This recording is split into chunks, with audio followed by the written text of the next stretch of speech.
Je suis muni du rhume, les mouchouets, c'est parti. L'autre jour je me baladais sur l'internet mondialisé et je suis tombé sur cette vidéo.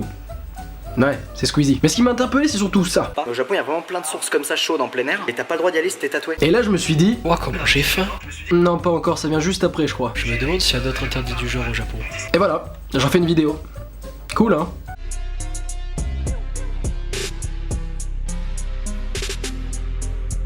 Numéro 1, les tatouages. En fait, pas vraiment les tatouages en soi. Mais là-bas au Japon, c'est surtout mal vu puisque c'est les Yakuza qui emportent. Les Yakuza, on n'aime pas trop ça.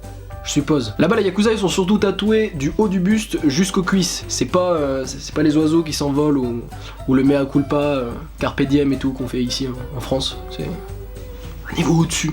Et justement, vu que c'est Yakuza, ils en font d'os des tatouages, là-bas c'est hyper mal vu. Et peu de gens portent des tatouages. Ce qui fait que si tu en portes, tu vas très souvent, voire à 95% des cas, te faire refuser les bains publics, les salles de gym et les onsen.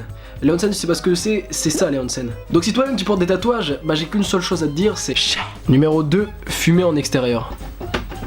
Je vais calmer la lampe. Et oui, une loi japonaise interdit de fumer dehors. Pour des raisons très simples de propreté du sol, de gêne occasionnée et même de pollution ambiante. Du coup, des espèces de smoke areas se mettent en place, ce qui permet à tous les fumeurs potentiellement porteurs d'un cancer d'aller se regrouper et de fumer en communauté. Cette phrase était vachement badante. Et je trouve l'idée plutôt cool en soi, hein. Ça permet de pas faire chier les autres qui ne fument pas. Avec la cigarette et l'odeur dégueulasse que ça apporte. Et surtout c'est ça qu'il faut retenir, c'est que chaque cigarette fumée à l'extérieur vous coûtera la modique somme de 16 €. 16 € par cigarette, je pense que vous allez attendre. Numéro 3, les wagons pour femmes. Au Japon, pendant les heures de pointe, ce qui équivaut à peu près à 8 h du matin pour la plupart, ce qui représente à peu près l'heure où les gens vont travailler, certains wagons, et souvent ceux de derrière, sont réservés uniquement aux femmes. Et là tu vas me dire, bah pourquoi? Alors déjà demande-le moi sans faire cette tête. Et c'est surtout pour éviter le collet serré. Parce que oui, souvent, il y a des petits malins qui en profitent pour faire genre de prendre son téléphone dans la poche et de glisser 2-3 mains par-ci par-là. Bon, on sait pas trop, on est là. Des dalleux quoi, des gros dalleux, des bons gros dalleux. Et ça arrive principalement parce que les wagons sont blindés au Japon. Et quand je dis que le métro là-bas est blindé, c'est qu'ils arrivent à faire péter les vitres du métro. Ce qui donne à peu près une marge de blindage... sont beaucoup quoi. Numéro 4, la politesse. Alors en soi je suis d'accord avec toi avant que tu commences à rager dans les commentaires, ce n'est pas un interdit, soit, mais sachez toutefois qu'au Japon, le respect est très très important. Par exemple, ne rendez jamais d'objet à une main, c'est mal vu. Préférez prendre les deux mains et le tendre. Pareil, pas de contact physique pour se saluer. Donc évite ce qui est toute la...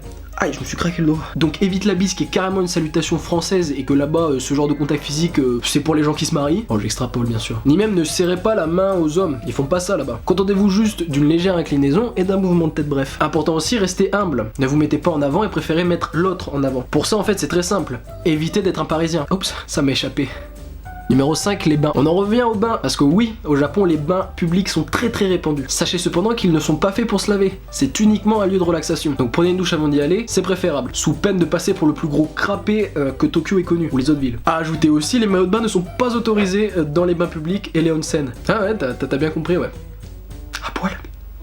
Numéro 6, les pourboires. Aux États-Unis par exemple, les pourboires sont hyper répandus, c'est même quelque chose de normal. Sur une édition totale, c'est normal de voir au moins 15% du prix rajouté, parce que là-bas c'est une culture le pourboire. Mais attention gredin, au Japon c'est tout l'inverse. Ne t'avise surtout pas de laisser un pourboire au serveur, puisque en fait ça veut tout simplement dire que tu trouves que son patron ne le paye pas assez. Et c'est un peu un manque de respect là-bas, et ça te fait passer pour vraiment le gros mec qui juge. Et je pense que personne n'aime être jugé par les mecs chelous. Numéro 7, les baguettes. Oui, là encore c'est pas un réel interdit, mais ça reste dans les trucs qu'il faut absolument éviter de faire. Par exemple, ne plantez jamais vos baguettes à la verticale dans un bol de riz, c'est signe de mauvais présage. Ça rappelle les encens qu'on plante dans les bols de riz pendant les enterrements ou pour commémorer les tombes. Du même niveau, ne tenez jamais vos baguettes dans votre poing, ça peut être considéré comme une arme, allez savoir pourquoi, en fait je sais pas vraiment. Je sais pas, genre ça leur fait peut-être peur ou... Mais évite, genre c'est leur culture, tu respectes, sinon... Mais je suis d'accord avec toi, il y a quand même mieux pour braquer une supérette que des baguettes. Ouais. Bon voilà, c'est tout pour moi, c'est une vidéo assez courte. Si tu te demandes encore pourquoi je l'ai faite, c'est tout simplement pour ta culture G. Apprends un peu, fais pas chier. Si tu connaissais quelques-uns de ces interdits ou que je t'ai appris 2-3 choses, fais-le moi savoir dans les commentaires, partageons, c'est important. N'hésite pas à mettre un petit like pour m'encourager. On se retrouve très prochainement, plein de love, de l'amour, et bien entendu, sayonara. Oh oui, le bonheur. Plus de maladies, plus.